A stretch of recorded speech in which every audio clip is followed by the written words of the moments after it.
지금 우리가 꼭 알아야 할 뉴스, 평범하지 않은 시각으로 선입견 버리고 깊고 넓게 분석해 드립니다. 사건의 지평선.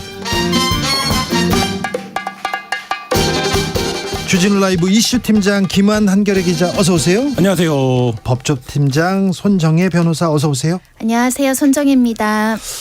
사건 번호 0427. 오늘 사건은 학원가에 들이운 마약의 그림자 사건입니다. 자, 아니 마약은요. 마약은 저도 취재 많이 해봤는데 인생의 끝에서 끝. 예? 그 조폭 취재를 제가 많이 했어요. 근데 조폭도 마약에 손댄 사람은요, 그 안 쳐줘요. 이제 네. 끝났다, 이게 인생 끝났다고 안 쳐줍니다. 다른 사람도 그랬어요. 제가 마약 사범, 마약 중독됐다 나왔던 사람을 도와주고 계속 그러니까 한 마약 담당했던 검사가 얘기하더라고요. 절대 믿지 마세요. 저 사람들은요, 그 필요에 의해서 거짓말을 밥 먹듯이 합니다.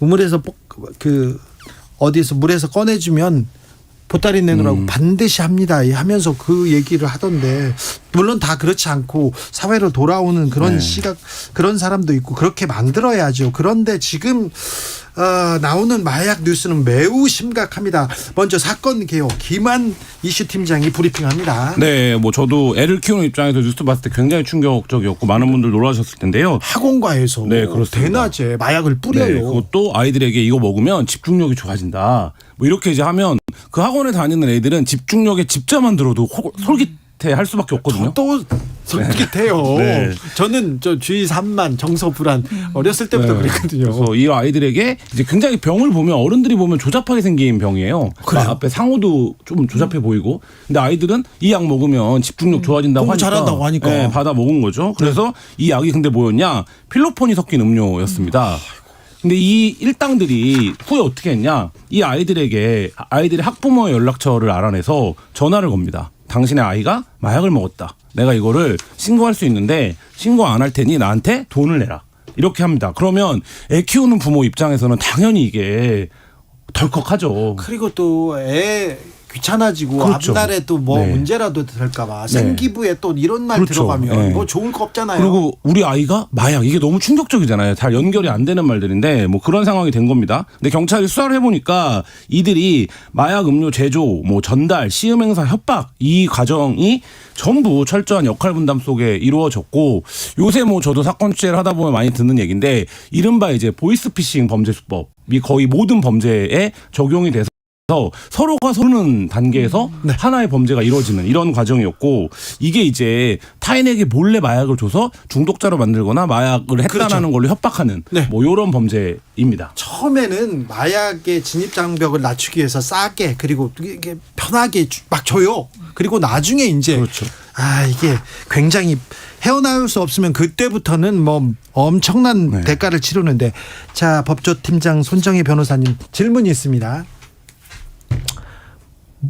나는 그냥 음료수를 마셨을 뿐이에요. 이 음료를 받아 먹었을 뿐인데, 클럽에 가서 그 어떤 남자가 따라주는 샴페인을 한 잔 따라 먹었을 뿐이에요. 근데 거기에 마약이 들어 있습니까? 들어 있으면 이 피해자도 처벌을 받게 됩니까? 우리의 형사범죄는 고의가 있어야 되니까 마약인 걸 알고 먹어야 내가 마약 범죄를 한다라는 인식이 있는 거죠. 네.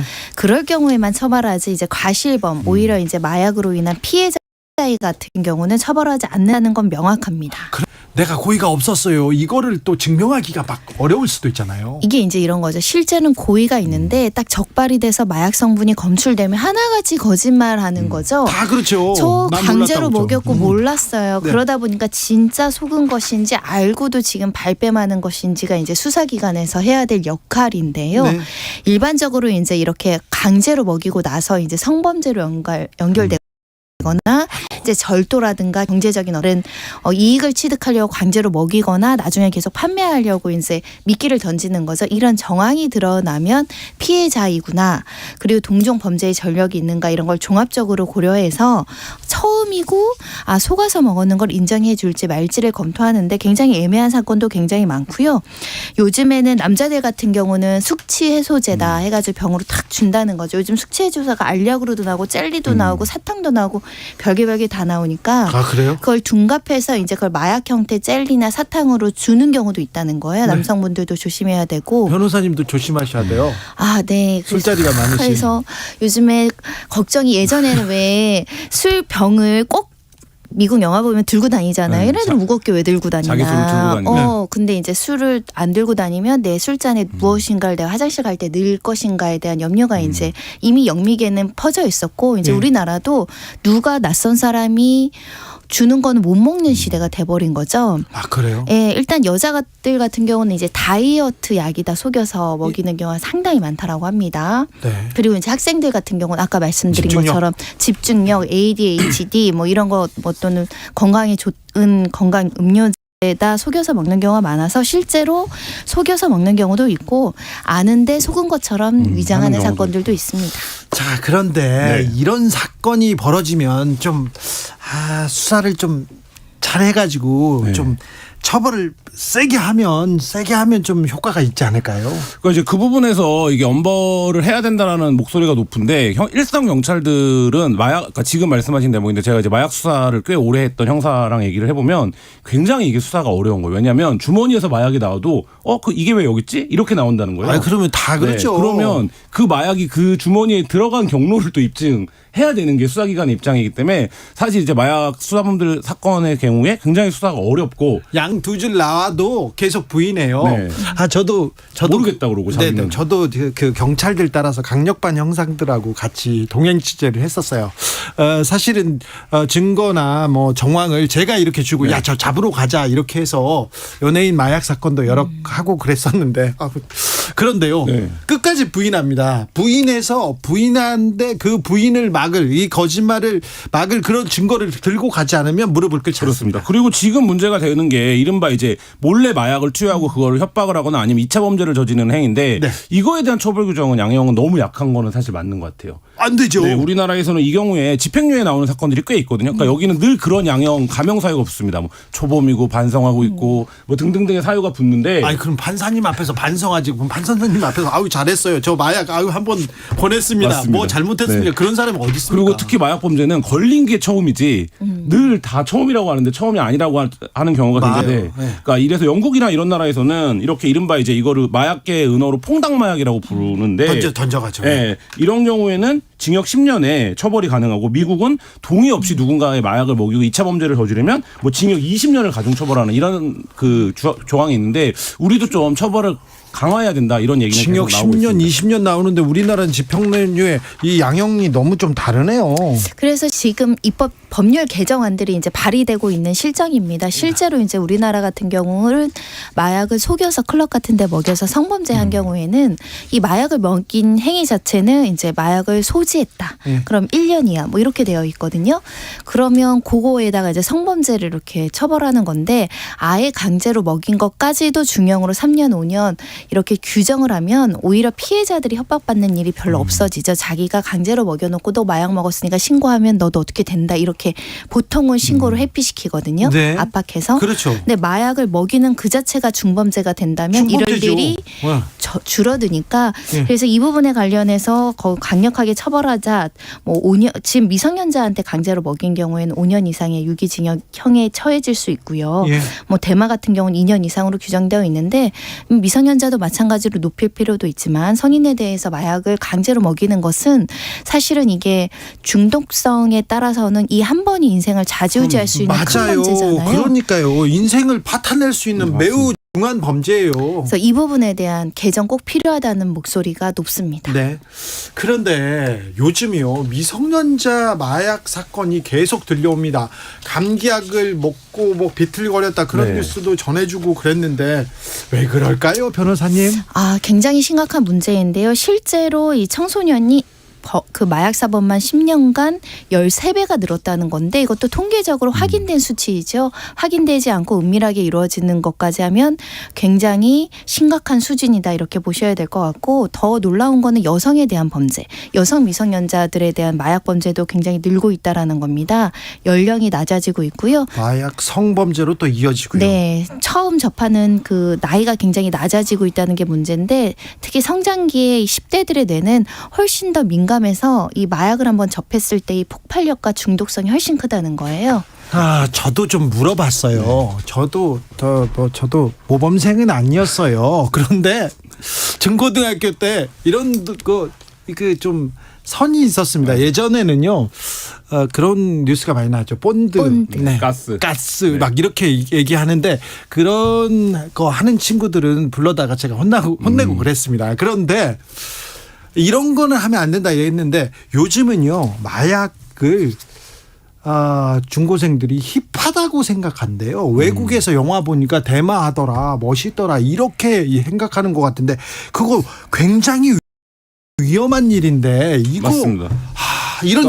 이런 사례 엄청 많아요. 맞습니다. 그러니까 문화적으로 보면 마약식의 어떤 이제 문화적 코드로 읽히는 경우들이 종종 있는데 그럼에도 불구하고 그 이전에 10대들이 마약에 접근하지 못했던 이유는 마약을 사기가 어려웠던 거죠. 아이고 그렇죠. 네, 그러니까 뭐 어디 유흥가라도 가고 뒷골목이라도 가야 마약을 살 수 있었는데 최근 들어서 뭐 저도 2019년도에 취재를 했던 적이 있었는데 마약의 유통 방법이 완전히 달라졌습니다. 달라졌고요. 네. 과거처럼 이제 대면에서 마약을 파는 게 아니라 텔레그램이라든지 이런 SNS를 통해서 팔고 지금은 게임 채팅을 하다가도 마약을 많이 팝니다. 실제로. 그래서 그 유통 방식이 완전히 달라졌고. 저 경찰들 그런 사이트에서 잠복해야지. 맞습니다. 맨날 저기 강변에서 그냥 누워서 계시는데 그거 잠복도 아니잖아요. 네. 뭐 일단 잠복 수사가 허용이 돼야 되는 뭐 그런 것도 있지만 어쨌든 그렇고 또 하나는 전달 방식입니다. 과거에는 돈을 받으면 이게 위험한 거래이기 때문에 현금을 받고 마약을 주는 방식이 그렇죠. 였는데 지금은 마약을 드랍 방식이라고 해서 어딘가에 드랍을 해주고 그거에 대한 결제를 코인이라든지 이런 수단으로 받아버리기 때문에 그렇죠. 어른보다 청소년들이 훨씬 이런 맞습니다. 그 온라인상 그리고 SNS 이용이 쉽잖아요. 네. 능하잖아요. 그래서 더 접근이 쉬운 것 같아요. 유통 전달 결제가 모두 말하자면 지금 얘기하신 대로 10대들에게 굉장히 친화적인 방식으로 말하자면 전개가 되고 있기 때문에 과거에는 그냥 호기심이 있더라도 그거를 접근할 수 있는 방법이 없었는데 지금은 이제 접근이 충분히 가능해졌고 제가 이제 오기 전에도 찾아봤거든요. 네. 지금도 마약방 같은 것들이 공공연히 검색이 됩니다. 김한 기자 너무 잘하는데요, 이거.